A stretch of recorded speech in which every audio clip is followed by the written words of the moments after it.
히브리서 6장 17절 말씀부터 20절까지 신약 성경 358면입니다. 하나님은 약속을 기업으로 받는 자들에게 그 뜻이 변하지 아니함을 충분히 나타내시려고 그 일을 맹세로 보증하셨나니, 이는 하나님이 거짓말을 하실 수 없는 이 두 가지 변하지 못할 사실로 말미암아 앞에 있는 소망을 얻으려고 피난처를 찾은 우리에게 큰 안위를 받게 하려 하심이라. 우리가 이 소망을 가지고 있는 것은 영혼의 닷 같아서 튼튼하고 견고하여 휘장 안에 들어가나니, 그리로 앞서 가신 예수께서 멜기세덱의 반차를 따라 영원히 대제사장이 되어 우리를 위하여 들어가셨느니라. 아멘. 우리 그리스도인들의 삶의 자본은 무엇인가? 하나님을 섬기는 우리 성도들은 무엇을 삶의 기초로 삼고 무엇을 삶의 기반으로 삼고 살아가는가? 우리 그리스도인들의 첫 번째 삶의 기초는 다름 아니라 믿음입니다. 왜냐하면 오직 의인은 믿음으로 말미암아 살 뿐만 아니라 믿음이 없이는 하나님을 기쁘시게 할 수가 없기 때문입니다. 그래서 우리의 믿음은 무작정 덮어놓고 믿는 것이 아니라 묻지도 않고 따지지도 않고 무비판적으로 몰비판적으로 믿는 것이 아니라, 우리의 믿음은 사실적인 기대와 내적인 확신을 통해서 눈으로 볼 수 있는 분명한 가시적인 증거물이라고 하는 분명하고 확실한 근거 위에서 올바르게 믿는 것이 바로 우리 그리스도인들의 믿음인 것입니다. 그런데 문제는 우리가 믿음은 있는데, 그런데 이 믿음이 언제나 흔들린다는 것입니다. 믿음이 어떤 일을 만나고 어떤 어려움을 만나도 이 믿음이 흔들리지 않으면 참 좋겠는데, 그런데 아무리 믿음이 좋은 사람이라 할지라도 어려운 일을 만나고 슬픈 일을 만나고 눈물 흘리는 일을 만나면 그 믿음이 흔들리게 되어 있다는 것입니다. 그래서 우리에게 필요한 것이 있는데, 그것이 바로 소망인 것입니다. 오늘 19절이 이렇게 말씀하십니다. 우리가 이 소망을 가지고 있는 것은 영혼의 닷 같아서 튼튼하고 견고하여 휘장 안에 들어가나니, 이렇게 말씀하죠. 바로 소망이 무엇인가? 소망이 우리 영혼의 닷과 같다는 것입니다. 닷이라는 것이 어떤 것입니까? 닷은 바다 위에 떠 있는 배가 파도에 휩쓸려 가지 않도록, 그 파도에 떠내려가지 않도록 굳건하게 붙잡아주고 고정시켜주는 것이 바로 닷입니다. 그러므로 이 소망이 우리 영혼의 닷이라고 하는 것은, 소망이라고 하는 것은 우리의 믿음이 이 세상의 풍파에 떠내려가지 않도록, 우리의 믿음이 이 세상 풍파에 흔들리지 않도록 굳건하게 붙잡아주고 굳건하게 고정시켜주는 것이 바로 소망이라고 하는 것입니다. 그래서 소망은 믿음과 함께 우리 그리스도인들의 삶의 자본이 되는 것인데, 그렇다면 중요한 것은 무엇이 과연 우리의 소망인가? 먼저 우리의 소망은 신실하신 변함없는 우리 하나님이 우리의 소망이 되십니다. 오늘 17절이 이렇게 말씀하십니다. 하나님은 약속을 기업으로 받는 자들에게 그 뜻이 변하지 아니함을 충분히 나타내시려고 그 일을 맹세로 보증하셨다, 이렇게 말씀하죠. 바로 하나님은 어떤 분이신가? 하나님은 그 뜻을 변개치 아니하시는 분, 그래서 그 일을 맹세로 보증하시는 분이 하나님이시라는 것입니다. 그러므로 이 세상의 모든 것들은 시간이 지나고 세월이 흐르면 다 바뀌고 변하지만, 그러나 하나님만은 영원토록 변함이 없으시기 때문에, 그래서 이 변함 없으신 신실한 하나님이 우리의 소망이 되신다는 것입니다. 이 세상의 모든 것들은 시간이 지나고 세월이 흐르면 언젠가는 반드시 다 바뀌고 변하게 되어 있습니다. 물론 변한다는 것은 긍정적인 면도 있고 또 부정적인 면도 있습니다. 그래서 본질을 굳게 지키면서 성장하고 성숙하는 것을 우리는 변화라고 부르는 것이고, 아무리 성장하고 아무리 발전하여도 본질을 잃어버리면 그것은 변화가 아니라 변질에 불과한 것입니다. 그래서 교회가 복음의 본질을 굳게 지키면서, 십자가의 본질을 굳게 지키면서, 믿음의 본질을 굳게 지키면서 교회가 성장하고 성숙하면 그것은 변화라고 할 수 있습니다. 그런데 교회가 아무리 성장해도, 교회가 아무리 발전하여도 믿음의 본질을 잃어버리면, 십자가의 본질을 잃어버리면 그것은 변화가 아니라 변질에 불과한 것입니다. 가정도 마찬가지지요. 가정은 사랑과 신뢰라고 하는 본질이 있습니다. 그런데 가족들의 건강이 아무리 좋아지고 이 가족의 생업이 아무리 대단하여져도 이 가정의 본질, 사랑을 잃어버리고 그리고 신뢰를 잃어버린다면 그 가정이 아무리 잘 되어도 그것은 변화가 아니라 변질에 불과한 것입니다. 그런데 사실 우리의 삶에는 변화보다는 변질이 더 많은 것이 현실이죠. 결혼하기 전에는 이 사람 아니면 죽을 것 같았지만, 결혼하기 전에는 하늘의 별이라도 따줄 것 같았지만, 막상 결혼하고 나니, 막상 시간이 지나고 나니 마음이 바뀌고 변하는 것입니다. 새해가 되면 이런저런 목표도 세우고 결심도 세웁니다. 올해는 꼭 성경 일독해야지, 올해는 꼭 일주일에 한 번이라도 새벽기도 나와야지, 올해는 꼭 운동해야지, 다이어트 해야지. 그런데 막상 시간이 지나고 나면, 막상 한 주, 두 주 지나고 나면 마음이 다 바뀌고 변하는 것입니다. 예수를 처음 만났을 때 내가 주를 위하여 내 생명까지도 아낌없이 드릴 것 같았지만, 그런데 시간이 지나고 나니 그 마음이 변하고 바뀌는 것입니다. 하나님께서 내 기도에 응답해 주시고, 하나님께서 내 질병을 고쳐주시고, 하나님께서 내 문제를 해결해 주시고, 하나님께서 우리 자녀들의 미래를 열어주시면 감사하는 마음으로 내가 하나님 앞에 평생도록 죽도록 충성해야지, 그렇게 생각하지만 시간이 지나고 세월이 흐르면 그 마음이 바뀌고 변하는 것입니다. 이처럼 이 세상의 모든 것들은 시간이 지나고 세월이 흐르면 언젠가는 반드시 다 바뀌고 변하기 때문에, 그래서 이 세상 그 어떤 것도 우리의 소망이 될 수가 없는 것입니다. 그래서 우리의 소망은 오직 하나님 한 분뿐인 것입니다. 왜냐하면 하나님만이 영원토록 변함이 없으시기 때문입니다. 야고보서 1장 17절 하반절이 이렇게 말씀합니다. 그는 변함도 없으시고 회전하는 그림자도 없으시니라. 우리 인간은 내 이익에 따라서, 내 유익에 따라서 늘 바뀌는 존재입니다. 내 감정에 따라서, 내 기분에 따라서 늘 바뀌는 것이 우리 인간이고, 내 입장과 내 상황과 내 여건에 따라서 늘 바뀌는 것이 우리 인간이지만, 그러나 하나님은 영원토록 변함이 없으시고 회전하는 그림자도 없으신 것이 바로 우리 하나님이신 것입니다. 또한 하나님의 말씀도 영원토록 변함이 없습니다. 이사야 40장 8절입니다. 풀은 마르고 꽃은 시드나 우리 하나님의 말씀은 영원히 서리라 하라. 사람의 말은 어제 다르고 오늘 다릅니다. 어제 그렇게 두 손 걸고 그렇게 약속하여도 오늘 그 말이 달라지는 것이 사람의 말이고, 화장실 들어갈 때 다르고 나올 때 다른 것이 사람의 말이지만, 그러나 하나님의 말씀은 풀은 마르고 꽃은 시들고 천지는 변하여도 영원토록 변하지 않는 것이 바로 하나님의 말씀인 것입니다.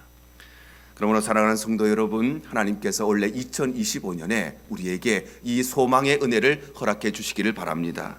그래서 올 한 해 우리 모두가 끝없이 변화하는 이 세상 속에서도 영원토록 변함이 없는 우리 하나님과, 세상은 다 변하지만 영원토록 변함없는 하나님의 말씀을 붙들고 살아가는 소망의 한 해가 되시기를 바랍니다. 그럴 때 우리는 흔들리는 이 세상 속에서도 결코 흔들리지 않은 믿음을 붙들고 살아가는 소망의 삶을 살아가게 될 줄로 믿습니다. 또한 우리의 두 번째 소망은 우리가 기대하고 그리고 사모하는 영원한 천국이 바로 우리의 소망입니다. 오늘 18절 하반절이 이렇게 말씀하죠.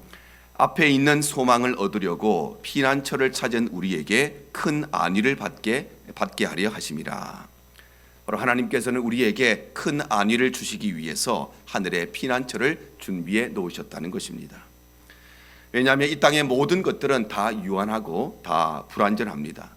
그러나 우리를 위해 예비해 놓으신 저 천국만은 완전하고 완벽하고 무한하기 때문에, 그래서 저 영원한 천국이 우리의 소망이 되는 것입니다. 이 땅에 존재하는 모든 것들은 다 유한하고 불완전합니다.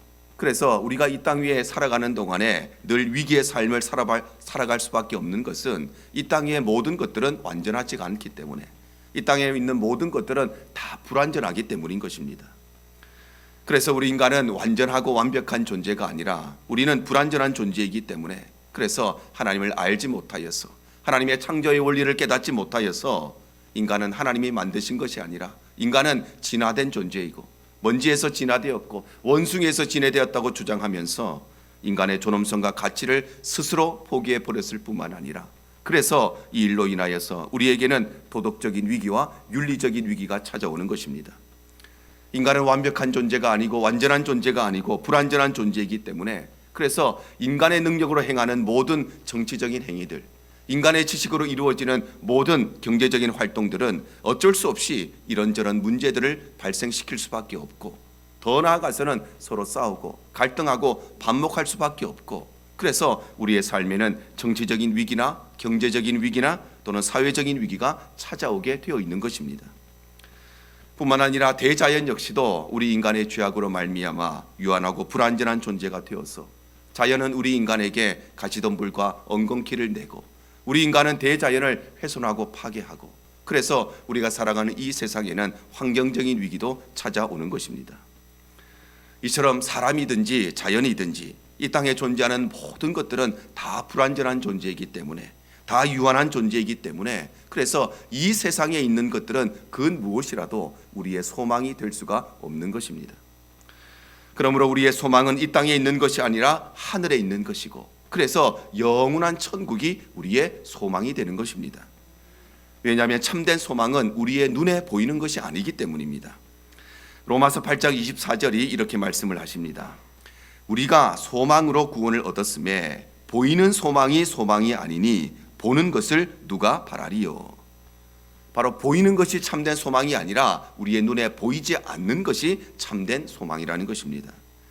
그러므로 우리의 소망은 눈에 보이는 이 땅에 있는 것이 아니라 우리의 소망은 보이지 않는 영원한 천국에 있는 것입니다. 그래서 소망을 가진 사람은 낙심하거나 절망하지 않습니다. 그런데 소망이 없는 사람은 어떠한 일에도 낙심하고 절망할 수밖에 없습니다. 왜냐하면 천국에 소망이 없는 사람, 미래를 보장받지 못한 사람에게는 이 땅에서의 삶이 그의 인생의 전부이기 때문에, 그래서 이 땅에 일어나는 모든 일들에 늘 절망하고 낙심하며 사는 것입니다. 그래서 영원한 천국의 삶이 우리 그리스도인들의 소망인 것입니다. 베드로전서 1장 3절이 이렇게 말씀합니다. 예수 그리스도를 죽은 자 가운데서 부활하게 하심으로 말미암아 우리에게 거듭나게 하사 산 소망이 있게 하시며, 바로 예수 그리스도의 부활로 말미암아 우리 성도들에게 주어진 이 부활의 영광이 우리 모두에게 소망이 된다는 것입니다. 그래서 우리의 소망은 이 땅에서의 삶이 소망이 아니라 천국에서의 영생봉당을 누리는 저 천국의 삶이 우리의 소망인 것입니다. 그래서 소망을 가진 사람은 모든 것을 올바르게 판단하고 올바르게 해석할 수 있습니다. 그런데 소망이 없는 사람은 모든 일들을 확대 해석하고 별일 아는 일을 아주 크게 해석하는 것입니다. 왜냐하면 영원한 천국의 삶을 소망하는 사람에게는 이 땅은 잠시 머물다 가는 것이기 때문에, 잠시 살다 가는 것이기 때문에, 그래서 그 무엇에 집착할 것도 없고, 잠시 머물다 가기 때문에 그 무엇에 욕심낼 것도 없고, 잠시 머물다 가기 때문에 그 무엇에 불평할 것도 없고, 원망할 것도 없고, 섭섭할 것도 없습니다. 왜냐하면 이 땅은 잠시 머물다 떠나가는 곳이기 때문입니다. 그런데 천국의 영원한 삶에 대한 소망이 없는 사람은 마치 하루살이와 같아서, 그래서 현재의 내 삶이 내 인생의 전부이기 때문에, 그래서 이 땅의 것에 집착하고 이 땅의 것에 욕심내며 살 수밖에 없는 것입니다. 사랑하는 성도 여러분, 2025년도 우리 모든 성도들의 삶에 이 소망의 복을, 이 소망의 은혜를 허락해 주시기를 축복합니다. 그래서 올 한해 우리 모두가 눈에 보이는 이 땅의 것들이 아니라 눈에 보이지 않는 하늘의 영원한 것들, 이 땅에서의 삶이 아니라 저 천국에서의 영원한 영생복락을 우리의 소망으로 삼고 살아가는 복되고 영광스러운 한 해가 되시기를 바랍니다. 그럴 때에 우리는 유한하고 불완전한 이 땅의 것, 현재의 것들을 바라는 것이 아니라 영원하고 완벽한 저 천국의 것, 그것을 바라보고, 불완전한 이 세상 가운데 살지만, 흔들리는 세상 가운데 살지만 우리의 믿음은 흔들리지 않는 굳은 믿음 가운데 이 땅 위에 늘 승리하며 살아가게 될 줄로 믿습니다. 뿐만 아니라 우리의 소망은 거룩하고 정결한 삶이 우리의 소망입니다. 오늘 20절이 이렇게 말씀하십니다. 그리로 앞서가신 예수께서 멜기세덱의 반차를 따라 영원히 대제사장이 되어 우리를 위하여 들어가셨느니라. 바로 예수님께서 우리의 영원한 대제사장이 되셨다는 것입니다. 그러므로 우리의 소망은 우리의 영원한 대제사장이신 우리 예수님을 닮아가는 것. 그래서 우리도 예수님처럼 거룩하고 정결한 삶을 살아가는 것이 바로 우리 성도들의 소망이라는 것입니다. 우리 안에는 소망도 있고 또 우리 안에는 욕망도 있습니다. 소망이라고 하는 것은 하늘의 것을 얻고자 하는 마음이고, 욕망이라고 하는 것은 이 땅의 것을 얻고자 하는 마음입니다. 그래서 소망을 가진 사람은 하늘의 상급을 기대하는 사람이고, 욕망을 기대하는 사람은 이 땅에 돈과 명예와 권력을 사모하며 사는 사람입니다. 그러나 돈을 사모했던 수많은 기업가들과 명예와 인기를 사모했던 그 많은 연예인들과 권력을 사모했던 그 많은 정치인들이 모두 다 한결같이 불행한 말로를 맞이하고 말았습니다. 왜냐하면 이들은 모두 다 이 땅의 것들을 얻고자 하는 헛된 욕망을 자신의 소망으로 삼고 살았기 때문입니다. 또한 소망이라고 하는 것은 남이 잘 되기를 바라는 마음이고, 욕망이라고 하는 것은 자기만 잘 되기를 바라는 마음입니다. 그래서 소망을 가진 사람은 섬기고 베풀고 나누어 줄 아는 사람입니다. 우리가 베푸는 삶을 살고 우리가 나누어 주는 삶을 산다는 것은 가진 것이 많아서가 아닙니다. 우리가 나눌 수 있는 것은 이 땅의 것이 다 지나가는 것이라는 것을 알고 천국의 영원한 것이 우리의 참된 소망이라는 것을 알기 때문에, 그래서 베풀고 나눌 수 있는 것입니다. 반대로 욕망을 가진 사람은 집착하고 욕심부리고 빼앗으며 사는 것입니다. 왜냐하면 이 땅의 것이 모든 것이라고 생각하기 때문입니다. 그래서 소망의 열매는 희망과 열망과 대망이 바로 소망의 열매입니다. 그런데 욕망의 열매는 패망과 절망과 낭만과 원망과 멸망과 사망이 바로 이 욕망의 열매들인 것입니다. 그러나 무엇보다도 소망이라고 하는 것은 예수님을 닮아가고자 하는 마음이 바로 소망이고, 이 세상을 닮아가고자 하는 것이 바로 욕망입니다. 그래서 소망을 가진 사람은 예수님처럼 더 거룩해지기를, 더 정결해지기를, 더 깨끗해지기를 소원하는 것이고, 욕망을 가진 사람은 그저 더 많이 얻고 더 많이 가지고 더 많이 소유하기를 원하는 것입니다. 그래서 이 땅의 것들을 얻고자 하는 욕망과 자기만 잘 되기를 원하는 욕망과 세상을 닮아가고자 하는 욕망은 결코 우리의 소망이 될 수가 없는 것입니다. 그래서 우리의 소망이 무엇인가? 우리의 소망은 하늘의 것을 얻고자 하는 것이 우리의 소망인 것입니다. 고린도후서 5장 10절이 이렇게 말씀하십니다. 이는 우리가 다 반드시 그리스도의 심판대 앞에 나타나게 되어 각각 선악간에 그 몸으로 행한 것을 따라 받으려 함이라. 바로 우리의 소망은 마지막 때에, 종말의 때에, 재림의 때에 그리스도의 심판대 앞에서 받게 될 하늘의 영원한 상급이 우리의 소망이라는 것입니다. 그래서 우리의 소망은 예수 그리스도를 닮아가는 것, 그래서 이 땅 위에 살아가는 동안에 하늘의 영원한 상급을 바라보면서 예수님처럼 더 거룩해지고 예수님처럼 더 정결해지기를 사모하는 것이 우리의 소망인 것입니다. 오늘날 우리 기독교의 비극은 십자가라고 하는 것이, 복음이라고 하는 것이 그저 우리의 구원의 도구로 전락해 버렸다는 것입니다. 그래서 십자가를 통해서 구원함은 받았지만, 그러나 예수님을 닮아가지 않으려고 하는 것, 그것이 오늘날 기독교의 비극인 것입니다. 평생 예수를 믿었지만 평생 예수와 다른 생각을 하고 사는 것, 평생 예수를 믿는데 평생 예수와 다른 마음을 가지고 사는 것, 평생 예수를 믿는데 평생 예수 그리스도와 전혀 다른 삶을 살아가는 것, 그것이 바로 오늘날 이 시대 기독교의 비극인 것입니다.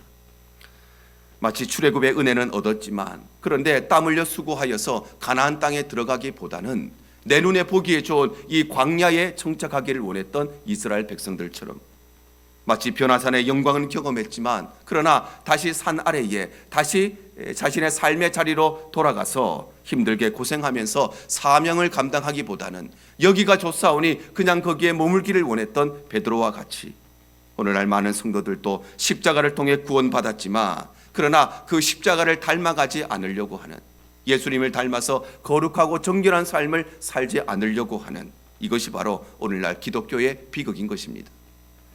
사랑하는 성도 여러분, 혹여라도 우리가 구원은 받았지만 예수님을 닮아가고자 하는 마음이 없는, 구원은 받았지만 더 거룩해지고 더 정결해지고자 하는 마음이 없는, 구원은 받았지만 그 십자가의 은혜로 말미암아 헌신하고 희생하는 삶을 살아가기를 원치 않는 이 기독교의 비극이 우리의 삶은 아니십니까? 그래서 우리의 믿음은 정통인데 우리의 삶을 돌아보면 우리가 믿음으로 구원을 받았지만 우리의 삶은 이단적인 삶을 살고 있지는 않으십니까? 과연 그렇다면 구원받은 우리의 삶과 구원은 못 받았지만 법 없이도 살 수 있는 우리 옆집의 착한 할머니의 삶과 우리의 삶이 무슨 차이가 있는 것입니까? 만약 우리의 삶이 예수님을 닮아가기를 거부한다면, 우리의 삶이 회개에 합당한 열매를 맺기를 거부한다면, 그것은 예수님께서 독사의 자식이라고 말씀하셨던 바리새인들과 별반 다를 것이 없는 것입니다. 사랑하는 여러분, 하나님께서 2025년에 우리 모두에게 그리하여 이 소망의 은혜를 허락해 주시기를 바랍니다. 그래서 올 한 해 우리 모두가 하늘의 상급을 사모하고 이 땅에 사는 동안에도 예수 그리스도를 닮아서 더 거룩해지고 더 정결해지기를 사모하고 예수님과 같이 더 헌신하며 살기를, 더 희생하며 살기를 각오하고 결단하는 소망의 한 해가 되시기를 바랍니다. 그럴 때에 우리는 흔들리는 세상 속에 살지만, 그러나 이 소망의 닻을 내릴 때에 우리는 흔들리지 않는 믿음의 삶을 살아가게 되는 것입니다. 이와 같이 무엇이 우리의 소망인가? 우리의 소망은 이 땅에 있는 것이 아니라 우리의 소망은 변함없이 신실하신 우리 하나님이 우리의 소망이고, 우리가 기대하고 사모하는 저 영원한 천국이 우리의 소망이고, 예수 그리스도를 닮아가고자 하는 마음이 우리의 소망인 것입니다. 그래서 우리가 이 소망을 붙들고 살아가야 되는 것은, 우리는 이 세상 풍파에 늘 흔들리고 우리의 믿음은 이 세상 풍파에 늘 떠내려가는 위기 속에 있지만, 그러나 우리가 이 소망을 붙들 때에 이 소망이 우리의 영혼의 닻이 되어서, 이 소망이 우리 인생의 닻이 되어서 우리의 믿음이 흔들리지 않도록, 우리의 믿음이 떠내려가지 않도록 굳게 붙잡아 주기 때문에, 그래서 우리는 이 소망의 삶을 살아야 되는 것입니다. 사랑하는 여러분, 오늘날의 시대는 사람을 보고 세상을 보아도 참된 소망을 얻을 수가 없는 시대이고, 어디를 보아도 누구를 보아도 진짜 소망을 얻을 수가 없는 시대입니다. 그래서 하나님께서 오늘날 우리 모두에게 이 소망의 은혜를 허락해 주셔서 올 한 해 우리가 어떤 일을 만나든지, 올 한 해 우리에게 어떤 상황을 만나든지 바로 우리의 삶이 소망의 삶이 되시기를 축복합니다. 올 한 해 우리의 삶에 좋은 일만 있으면 좋겠지만, 원래 1년을 살아가다 보면 좋은 일뿐만 아니라 나쁜 일도 우리의 삶에 나타날 것입니다. 올 한 해 우리의 삶에 행복한 일만 있으면 좋겠지만, 우리의 삶에는 행복한 일뿐만 아니라 불행한 일도 있을 것입니다. 기쁜 일도 있을 것이고 슬픈 일도 있을 것입니다. 그러나 우리의 삶의 상황과 상관없이 우리가 이 소망을 붙들고 살아간다면, 우리는 끊임없이 변화하는 이 세상 속에서도 영원토록 변함없는 하나님을 붙잡고, 세상은 끊임없이 변하지만 영원토록 변함없는 하나님의 말씀을 붙들고, 우리가 영원한 천국의 것을 바라보며 더 거룩해지기를, 더욱더 예수님을 닮아가기를 소망할 때에 우리는 흔들리는 세상 속에서도 우리의 믿음만은 흔들리지 않는 소망의 삶을 살아가게 될 줄로 믿습니다. 올 한 해 우리 모든 성도들의 삶이 이 소망의 은혜를 누리는 복된 한 해 되시기를 주님 이름으로 축복합니다.